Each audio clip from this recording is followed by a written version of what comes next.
गांव में दो गहरे दोस्त रहते थे। एक का नाम था जुम्मन शेख और दूसरे का नाम था अलगू चौधरी। दोनों की दोस्ती ऐसी थी जैसे एक ही दिल के दो हिस्से हों। लोग कहते थे इनकी दोस्ती कभी नहीं टूटे भी।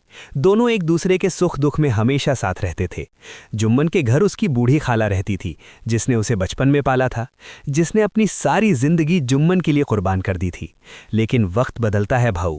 जब इंसान के पास पैसा और ताकत आ जाती है तो कई बार उसके अंदर की इंसानियत कमजोर हो जाती है। खाला ने अपनी जमीन जुम्मन के नाम कर दी और सोचा कि अब मेरा बुढ़ापा आराम से कट जाएगा। लेकिन कुछ समय बाद जुम्मन और उसकी पत्नी खाला को बोझ समझने लगे। पहले खाने में कटौती की, फिर बातों में ताने, फिर इज्जत में कमी, और धीरे धीरे खाला की जिंदगी घर के अंदर ही एक सजा बन गई। खाला का दिल टूट गया और एक दिन वो रोते हुए पंचायत में गई और बोली कि मुझे इस घर में रोटी तो मिलती है लेकिन सम्मान नहीं मिलता। मुझे जीते जी मरने का एहसास हो रहा है। मुझे इंसाफ चाहिए। पंचायत बैठी और सरपंच बनाया गया अलगू चौधरी को, वही अलगू जो जुम्मन का सबसे गहरा दोस्त था। जुम्मन को लगा कि फैसला तो मेरे पक्ष में ही होगा क्योंकि दोस्ती है। लेकिन अलगू के अंदर आज एक आवाज़ जाग चुकी थी। उसने अपने दिल को समझाया कि आज मैं दोस्त नहीं हूँ, आज मैं न्याय हूँ, आज मैं इंसानियत हूँ, आज मैं पंचायत का सरपंच हूँ।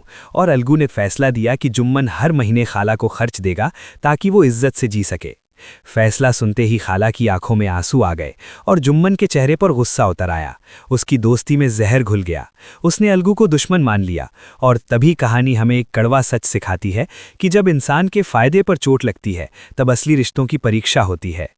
वक्त बीता और एक दिन अलगू चौधरी का बैल किसी के खेत में चला गया और खेत का नुकसान हो गया। मामला बढ़ गया और पंचायत बुलाई गई। इस बार पंचायत में सरपंच बनाया गया जुम्मन शेख को। अलगू का दिल कांप गया। उसे लगा अब बदला लिया जाएगा, अब मेरी इज्जत मिट्टी में मिला दी जाएगी। लेकिन जैसे ही जुम्मन सरपंच की जगह पर बैठा, पूरा गांव शांत हो गया। हवा तक रुक गई और उसी पल जुम्मन के अंदर भी कुछ टूट गया। उसे अपनी खाला की आंखों के आंसू याद आ गए। उसे अलगू की वो आवाज़ याद आ गई जिसमें दोस्ती नहीं इंसाफ था। और तभी जुम्मन के दिल में एक नया जन्म हुआ।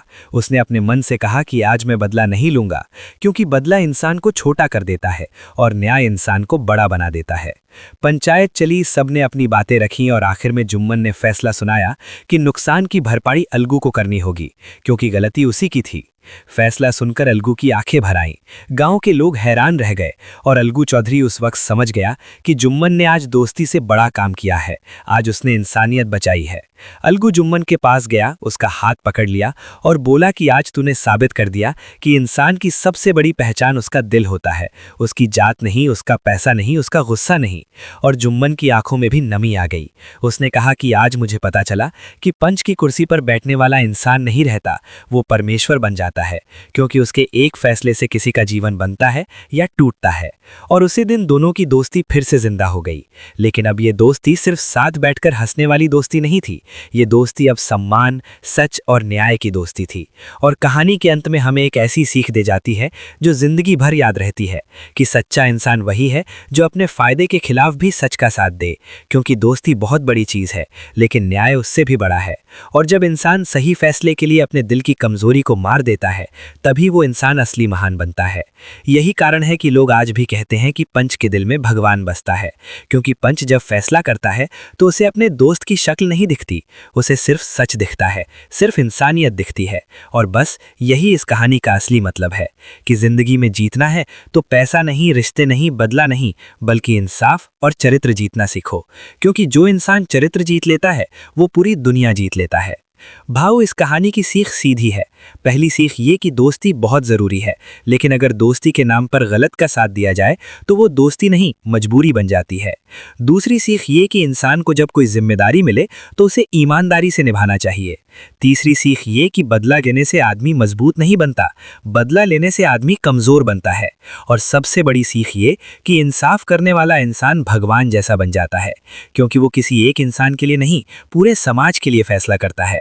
इस कहानी से हमें यही सीख मिलती है कि जिंदगी में दोस्त बहुत मिलेंगे, लेकिन सच का साथ देने वाला इंसान बहुत कम मिलता है। जो इंसान अपने फायदे के खिलाफ भी सही फैसला ले सके, वही असली बहादुर है। रिश्ते बचाने के लिए झूठ मत बोलो, रिश्ते बचाने के लिए सच बन जाओ। जब इंसान न्याय करता है तब उसकी आवाज में भगवान बोलता है। और याद रखना भाऊ, पंच की कुर्सी पर बैठने वाला इंसान नहीं होता, वो परमेश्वर होता है।